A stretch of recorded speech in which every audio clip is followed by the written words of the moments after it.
कस्तुरीगंधा the flowering tree भाग 21. विवाह सोहळा संपन्न झाला.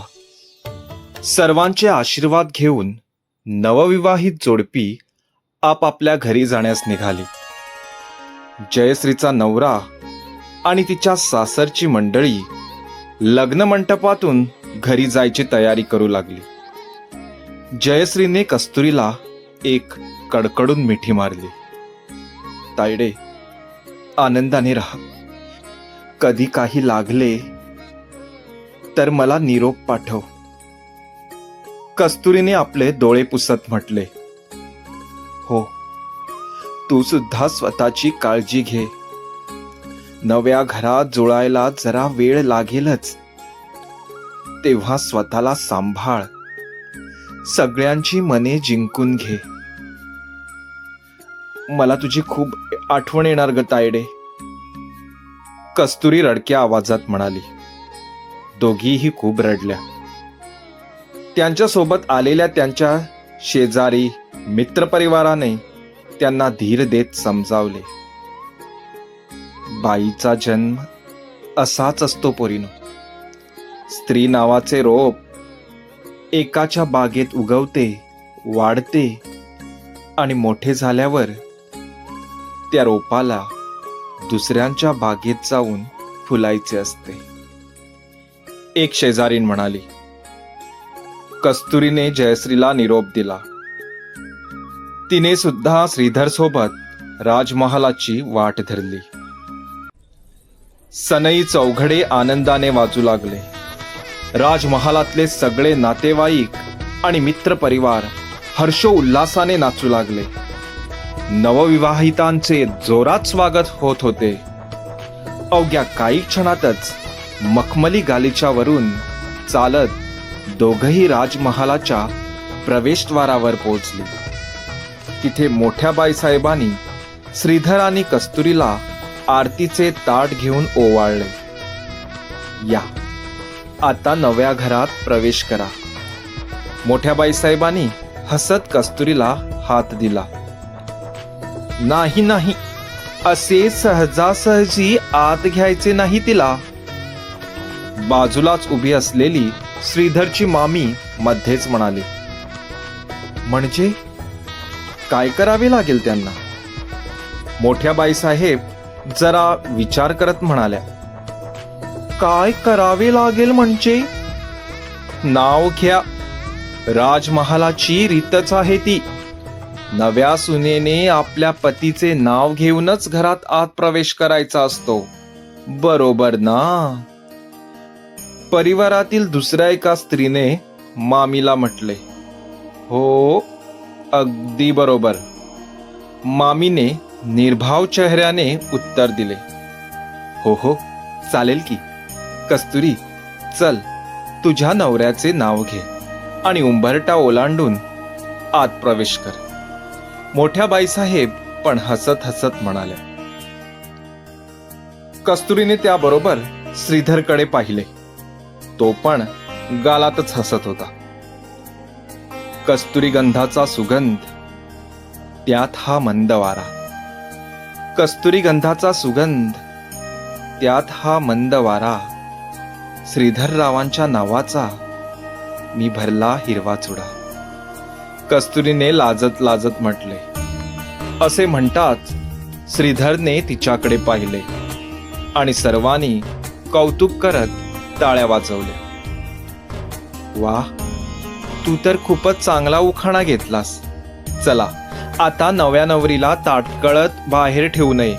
एग कस्तुरी, मापाला पाय लावून घरात प्रवेश कर, मोठ्या बाईसाहेब म्हणाल्या. उंबरठ्यावर एक मोठे माप ठेवले होते. कस्तुरीने आपला पाय पुढे करून अलगद तांदुळाने भरलेले माप ढकलले. धान्याचा सडा घरात पडला.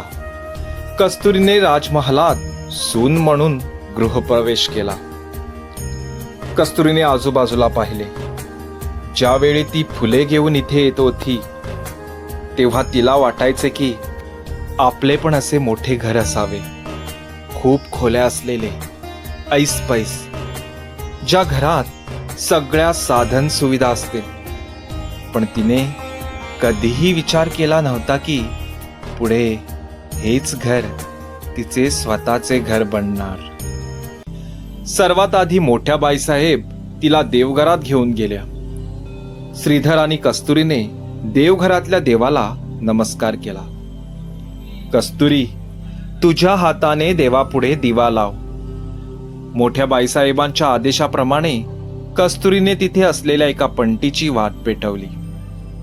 देवा, तुझ्या कृपेमुळे मला आज या घरात दिवा लावण्याचे सौभाग्य मिळाले आहे. तुझी कृपादृष्टी माझ्यावर सदैव असू दे. माझ्या आई आणि बहिणीला सुखरूप ठेव. इथे मला माहेरची उणीव भासू देऊ नकोस. कस्तुरीने मनातल्या मनात प्रार्थना केली. मोठ्या बाईसाहेबांनी कस्तुरीला तिची खोली दाखवली. श्रीधर आपल्या मित्रांबरोबरच बाहेर थांबला. कस्तुरी, आजपासून ही खोली तुझी.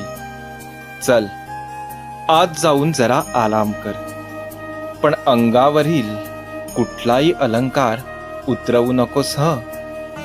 मोठ्या बाईसाहेब गालातच हसत म्हणाल्या, हो आई. असे म्हणत कस्तुरीने आपल्या खोलीवर नजर फिरवली. खोलीचा दरवाजा तिने अलगद बंद केला. तिची खोली खूपच प्रशस्त होती. मध्यभागी एक व्यवस्थित नीटनेटका असा पलंग होता. ती त्या पलंगावर जाऊन बसली. आयुष्यात पहिल्यांदा ती अशा मऊ पलंगावर बसली होती. पलंगाच्या बाजूलाच एका टेबलवर कितीतरी पुस्तके व्यवस्थित मांडून ठेवली होती. त्या पुस्तकाच्या बाजूलाच वाळलेली कस्तुरी गंधाची फुले दिसत होती.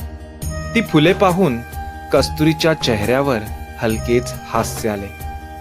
तिने त्या फुलावर हात फिरवला. फुले वाळली जरी असली तरी त्याचा सुगंध अजूनही दरवळत होता. तेव्हाच दारावर टकटक झाली. कस्तुरीने जाऊन दार उघडले. दारात चिनम्मा होती. ती खाद्यपदार्थाचे ताट घेऊन उभी होती. मी आत येऊ का छोट्या बाईसाहेब? चिनम्माने विचारले. छोट्या बाईसाहेब? हे ऐकताच कस्तुरीला एक वेगळीच अनुभूती आली. हो, या ना. कस्तुरीने तिला आत यायला सांगितले. मी चिनम्मा, या घरातली कामवाली. पण मोठ्या बाईसाहेब, श्रीधर दादा सगळे मला घरची सदस्य कसेच वागवतात. अम्मा म्हणतात मला, तुला काही हवे नको असल्यास मला हक्काने सांग.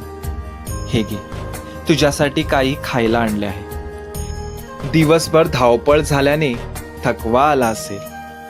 काही खाल्ले की बरे वाटेल. असे म्हणत चिनम्माने टेबलवर आपल्या हातातले ताट ठेवले. हो अम्मा, खाऊन घेते, कस्तुरीने म्हटले. अम्मा खोलीबाहेर गेली आणि जाताना तिने दार लावून घेतले. सगळे कसे स्वप्नवत घडले होते. तिच्या समोर असलेले पंचपक्वानाचे ताट तिने आजपर्यंत कधीही बघितले नव्हते. तिने त्यातला एक पदार्थ आपल्या हाताने उचलला. ती तो तोंडात घालणारच होती. तेव्हाच तिला आपल्या आईची आणि बहिणीची आठवण आली. तायडेला पण असे खायला मिळणार का?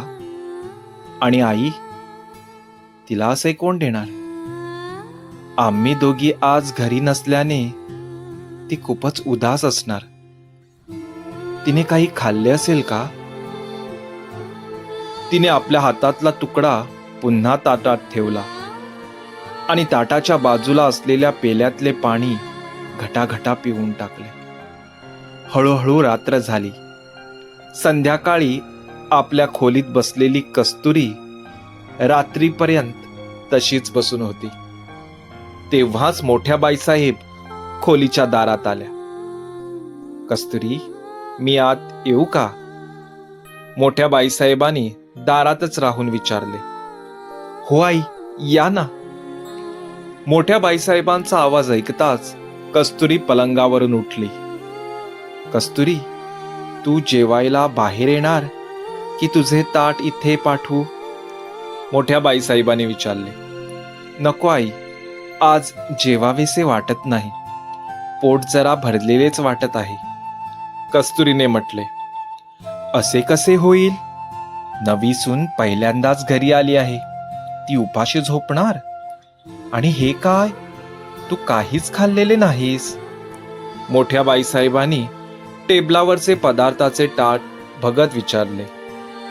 आई, मला खरंच भूक नाही, कस्तुरीने पुन्हा म्हटले. बरं, तू जास्त काही खाऊ नकोस. मी चिन्नम्माकडून तुला शिरा पाठवते, तोच खा. मोठ्या बाईसाहेबांनी तिच्या डोक्यावरून हात फिरवत म्हटले आणि त्या बाहेर गेल्या. किती चांगल्या आहेत आई, अगदी प्रेमळ. प्रत्येकाबद्दल किती जिव्हाळा आहे त्यांच्या मनात. मला पूर्ण खात्री आहे, या मला माहेरची उणीव भासूच देणार नाहीत, कस्तुरीने आपल्या मनातच म्हटले. काही वेळाने चिन्नम्मा तिच्यासाठी शिरा घेऊन आली. छोट्या बाईसाहेब, मी मगाशी दिलेले तुम्ही काहीच खाल्ले नाही हं. आता मी ऐकणार नाही. हा शिरा लवकर संपवा, मी इथेच उभी राहते. कस्तुरीने तो शिरा खाल्ल्यानंतर चिन्नम्मा खोलीतून बाहेर गेली. कस्तुरी श्रीधरची खोलीमध्ये आल्यापासून तिने श्रीधरला बघितलेच नव्हते. शेवटी श्रीधर खोलीत आला. आत येताच त्याने दरवाजा बंद केला. तो टेबल जवळ असलेल्या आपल्या खुर्चीवर येऊन बसला. कस्तुरीने त्याच्याकडे न पाहता मान खाली घालून बसली. तर तुम्ही ऐकत होता कस्तुरीगंधा द फ्लॉवरिंग ट्री या कथेचा 21वा भाग. तुम्हाला हा भाग कसा वाटला ते कॉमेंट बॉक्समध्ये जरूर कळवा. धन्यवाद.